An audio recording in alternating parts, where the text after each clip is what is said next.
Амандманот кој вчера го поднесоа петмината европратеници не е изненадување за домашните експерти и е доказ дека се создава поголема критична маса на европско ниво кои не ги толерираат нарушувањата на основните европски вредности од страна на Бугарија. Клучно ќе биде гласањето утре, но без разлика дали ќе биде прифатен или не, треба да се следи и анализира самиот тек на гласањето, односно како ќе се постават позначајните групи во парламентот, како Европската народна партија и Обнова на Европа, а тоа ќе даде насоки каде е потребно дополнително лобирање.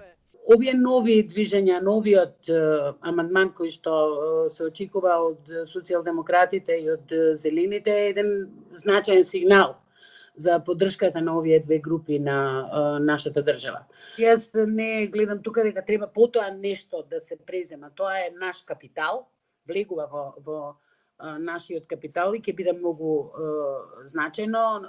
Секако дека она што ќе треба да се направи е добрата анализа на позициите и како понатаму да се приоритизира лобирањето во државите членки и на ниво на Европската Унија, бидејќи имаме многу различни политички констелации на национално и на европско ниво. Ристевска додава дека со последниот развој на настаните внатрешно-политичката дебата ќе се префрли во Бугарија наместо кај нас и официјална Софија ќе мора да ги преиспита своите чекори. А што стои во амандманот кој го поднесоа европратениците Марек Белка, Тонино Пицула, Тања Фајон и Андреас Шидер во име на партијата на групата на социјалисти и демократи и на Тинеке Стрик од групата на Зелените?